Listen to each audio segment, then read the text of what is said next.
నళిని 12వ భాగం. అభిరామ్, భూపతి రంజన వెనక కిందకి వెళ్తారు. వచ్చిన వ్యక్తిని చూడగానే అభిరామ్ షాక్ అవుతాడు. భూపతి మాత్రం పెద్ద ఆశ్చర్యపోలేదు. అభిరామ్ షాక్లో అమ్మా అది చిన్నగా వినిపించి అందరితో నవ్వుతూ మాట్లాడుతున్న మనోరమ అభిరామ్ వైపు చూస్తుంది. మనోరమ అభిరామ్ను చూస్తూ, ఏరా వచ్చిన రోజు తప్ప ఒక్క ఫోన్ అయినా చేసావా? మీ ఫోన్లేమో కలవట్లేదు, అందుకని నువ్వే వచ్చేస్తావా అమ్మా అంటాడు అభిరామ్. మరి ఇంతకీ వాడేడి? అభిరామ్, అబ్బా అమ్మా, అసలు నువ్వెందుకు వచ్చావు? అక్కడ డాడీ ఒంటరిగా ఉండటం. నోనో, నువ్వు అర్జెంటుగా వెళ్ళిపో, పద నిన్ను డ్రాప్ చేస్తాను అని చెయ్యి పట్టుకుని లాగుతుంటే మనోరమ అభిరామ్ చెయ్యి వదిలి భూపతి వైపు చూసి, ఎలా ఉన్నావు మరిది అని అడుగుతుంది. భూపతి కంట్లో ఆనందపు చెమ్మ తగలగా, బాగున్నాను వదిన, మీరు అన్నయ్య రాలేదా? లేదు మరిది, ఆయన గురించి నీకు తెలిసిందే కదా. 2 రోజులు పిల్లలు నేను కనపడకపోతే ఆయనే వచ్చేస్తారు. వీళ్ళ ఇద్దరి ఫోన్లు కలవడం లేదని టెన్షన్ పడుతుంటే ఇక దాయడం ఇష్టం లేని నేను ఆయనకు నిజం చెప్పేశాను. అభిరామ్, మా డాడీ ఏం అనలేదా అని అడుగుతాడు.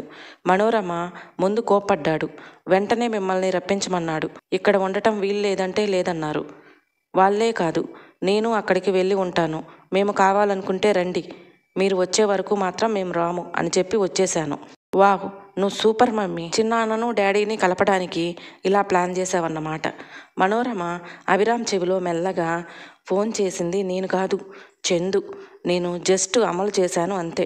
అభిరామ్ కూడా గుసగుసగా, వామ్మో, అత్తాకోడళ్ళు నాకు తెలియకుండా ఎప్పుడు మాట్లాడుకున్నారు? అయినా ఆ కోడి మొహానికి ఇన్ని తెలివితేటలేమిటి? అత్తాకోడళ్ళు అన్నావు కదరా, అన్నీ నీకు చెప్పాలా? పోరా అంటుంది మనోరమ.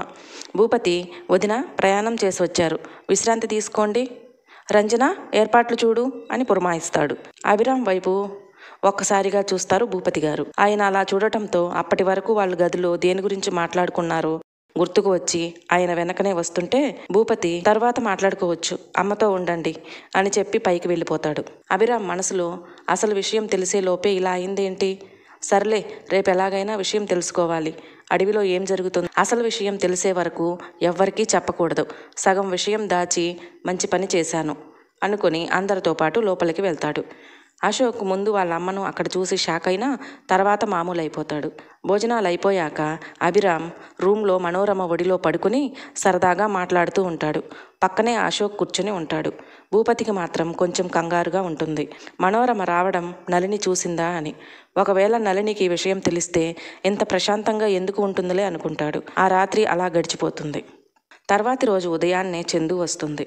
వంటగదిలో రంజనకు సాయంగా ఉన్న మనోరమ చందును చూడగానే పలకరించాలి అనుకుంటుంది. కానీ రంజన ఉందని చందు కళ్ళతో సైగ చేయగానే ఆగిపోతుంది.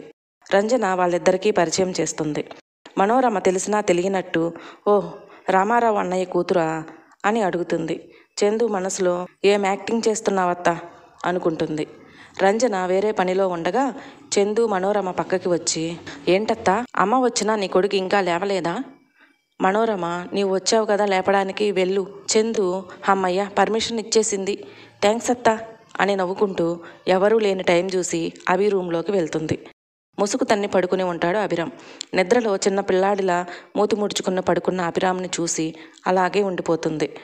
మెల్లగా బెడ్ దగ్గరికి వెళ్ళి అభిరామ్ ముఖాన్ని చేతులతో మెటికలు విరిచి నుదుటి మీద ముద్దు పెట్టుకుంటుంది. ఆ స్పర్శకి మగతగా కళ్ళు తెరిచి చందు వైపు చూసి గుడ్ మార్నింగ్ అని చెప్పి మళ్ళీ కళ్ళు మూసుకుంటాడు. వెంటనే మళ్ళీ కళ్ళు తెరిచి లేచి కూర్చుని, ఒసై నువ్వేంటి ఇక్కడ, ఎవరైనా చూస్తారు, పో తల్లి. చందు ముందుకు వచ్చి, చూసయ్య నీ బావ, ఒక గొడవ వదిలిపోతుంది, ఇంట్లో ఎలా చెప్పాలా అని తెగ ఆలోచిస్తున్నాను.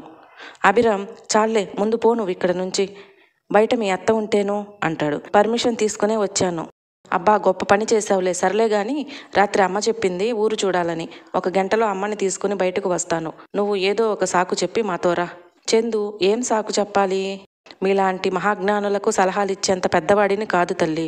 నీ దిక్కుమాలిన ఐడియాలు నువ్వే వేసుకుని వచ్చి ఇప్పుడు మాత్రం తమరు దయచేస్తే మేము ఫ్రెష్ అవుతాం అంటాడు. అభిరామ్ నవ్వుకొని ఫ్రెష్ అవ్వడానికి వెళ్ళిపోతాడు. చందు రవలి గుడికి అని చెప్పి ఇంట్లో నుంచి బయటపడతారు. అభిరామ్, అశోక్ మనోరమతో కలిసి ఊరు చూడటానికి బయటికి వస్తారు. దారి మధ్యలో వెయిట్ చేస్తున్న చందు, రవలి కూడా వీళ్లతో జాయిన్ అవుతారు. అందరూ సరదాగా కబుర్లు చెప్పుకుంటూ పొలాలు, సీనరీస్ చూస్తూ ఎంజాయ్ చేస్తుంటారు. మాటల్లో పడి ఎంత దూరం వచ్చారో కూడా చూసుకోరు. వాళ్ళు నైమిసారణ్యం దగ్గరికి వస్తారు. మనోరమ నడుస్తూ నడుస్తూ ఆ ప్రదేశం చూసి ఆగిపోతుంది. అది అభిరామ్ గుర్తిస్తాడు. అటు నుంచి జామ తోటలోకి వెళ్ళి చందు, రవలి, అశోక్ జామకాయలు తెంపుతూ ఉంటారు. అభిరామ్, మనోరమ దూరంగా ఒక దగ్గర గట్టు మీద కూర్చుంటారు. మనోరమ ఎందుకో ముభావంగా మాట్లాడటంతో ఏమైందమ్మా అని అడుగుతాడు అభిరామ్. ఇందాక మనం వచ్చిన దారిలో ఒక ప్లేస్ చూస్తుంటే నాకు ఒక విషయం గుర్తొస్తుందిరా అంటుంది. ఏ విషయం అమ్మా? మనోరమ, మీ నాన్నగారు నన్ను ప్రేమించి ఎవరికి తెలియకుండా పెళ్లి చేసుకుని ఇంటికి తీసుకువెళ్తారు. మీ తాతయ్య గారు ఈ పెళ్లిని ఒప్పుకోలేదు, బయటికి పొమ్మన్నారు. తన ఊపిరి ఉన్నంత వరకు మళ్ళీ ఈ ఊరు అడుగు పెట్టొద్దని కరాఖండిగా చెప్పేశారు ఆ రోజు అంటూ గతంలోకి వెళ్ళిపోతుంది. ఆ రోజు ఆ పెద్దాయన మాటలకి ఎదురు చెప్పకుండా కట్టుబట్టలతో ఆ ఇంటి నుంచి నడుస్తూ వస్తుంటారు. సరిగ్గా ప్రస్తుతం నైమిసారణ్యం ప్రదేశానికి వచ్చేసరికి పెద్ద గాలి వీయటం స్టార్ట్ అవుతుంది. ఆకాశం మబ్బులు కమ్మేశాయి. అప్పటి వరకు ప్రశాంతంగా ఉన్న వాతావరణం ఉరుములు మెరుపులతో భయానకంగా మారింది. విశ్వనాథ్ మనోరమ చెయ్యి పట్టుకుని పొలిమేర దాటడానికి నడుస్తుంటే ఒక పెద్ద చెట్టు కొమ్మ సరిగ్గా వారి ముందు విరిగి పడుతుంది. అక్కడ ఒక అడుగు ముందుకేసి ఉంటే అది వారి మీద పడేదేమో. ఏం చేయాలో అర్థం కాని పరిస్థితిలో ఎవరో ఒక అమ్మాయి నవ్వులు వినిపించాయి. మనోరమ భయంతో విశ్వనాథ్ను గట్టిగా పట్టుకుంది. విశ్వనాథ్, ఎవరిది? ముందుకు రండి, ఎవరు అని అడుగుతున్నాడు. ఆ నవ్వులు కాస్త భయంకరమైన గొంతుగల ఏడుపులా మారాయి. ఇంకా భయం వేస్తుంది అంటూ చెప్పడం ఆపేస్తుంది. అభిరామ్, తర్వాత ఏం జరిగిందమ్మా అని అడుగుతాడు. మనోరమ, తెలియదు, నాకు ఆ రోజు అంతవరకే గుర్తుంది. భయంతో కళ్ళు తిరిగి పడిపోయాను అని మీ నాన్నగారు చెప్పారు. నేను మళ్ళీ కళ్ళు తెరిచేసరికి మేము ఫ్లైట్లో ఉన్నాం. అదే చివరి రోజు ఇక ఈ ఊరు చూడటం. అభిరామ్ ఆలోచనలో పడ్డాడు. ఆ నవ్వు, ఏడుపులు ఎవరివి అయ్యుంటాయి? డాడీ నిజమే చెప్పారా అమ్మకి? ఆ రోజు ఏదో జరిగింది. అమ్మకది తెలియదు, కానీ ఎలా తెలుసుకోవాలి? అభిరామ్ వెంటనే ఏదో గుర్తొచ్చి, అమ్మ, మీరు కట్టుబట్టలతో బయటికి వచ్చేసామని చెప్పారు కదా, మరి ఫ్లైట్? మనోరమ, నేను అదే విషయం అడిగాను. నేను స్పృహలో లేనప్పుడు ఆ ఇంటి పాలేరు చేత మీ తాతయ్య గారు మీ నాన్న ఇంట్లో లేనప్పుడు తనకు సంబంధించిన వస్తువులు మాత్రం ఎందుకని అలాగే తనకు రావాల్సిన ఆస్తి వాటా పేపర్లు ఇచ్చి పంపించేశారట. ఓహో, తాతయ్య గారు ఎలా ఉంటారమ్మా? మనోరమ అభిరామ్ వైపు చురుగ్గా చూసి, ఆయన నీలా ఉంటారు, అచ్చం నీలానే ఉంటారు. తాతయ్య పేరేంటమ్మా? మనోరమ, నరసింహరాయల వారు.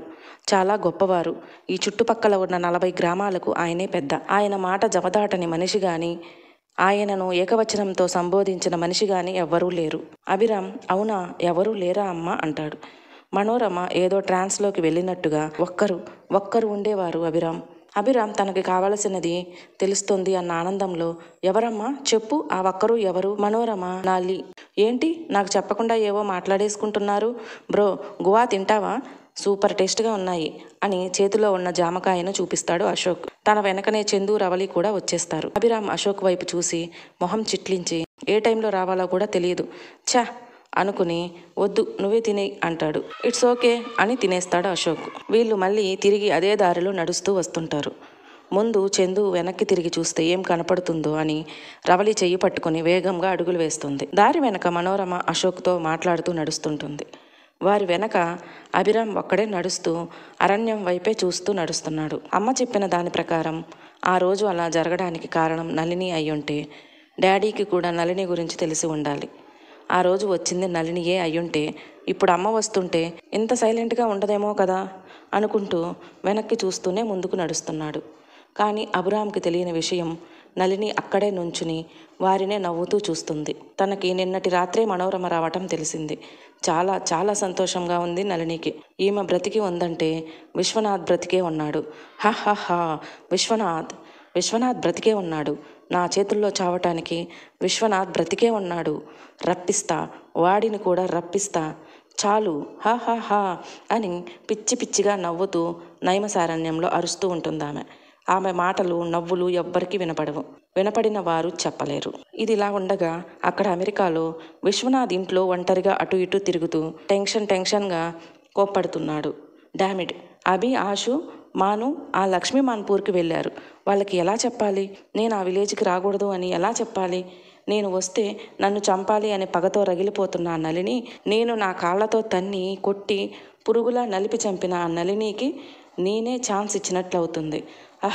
అని గట్టిగా పక్కనే ఉన్న టీపాయ్ మీద గ్లాస్ పిడికిలి బిగించి గుద్దుతాడు. ఆ దెబ్బకి గ్లాస్ పగిలి అతని చేతికి రక్తం కారుతుంది.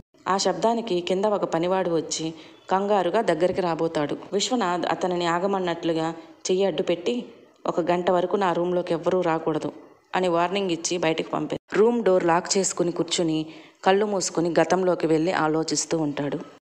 విశ్వనాథ్ నళినిని అంత క్రూరంగా ఎందుకు చంపుతాడు? నళిని మనోరమను ఏం చేయకుండా అలా చూస్తూ ఎందుకు ఉండిపోతుంది? మరో భాగంలో తెలుసుకుందాం. అంతవరకు మన వీడియోస్ మీకు నచ్చినట్లయితే లైక్ చేయండి, షేర్ చేయండి, సబ్స్క్రైబ్ చేసుకోవడం మాత్రం మర్చిపోకండి. మరో మంచి వీడియోతో మళ్ళీ కలుసుకుందాం.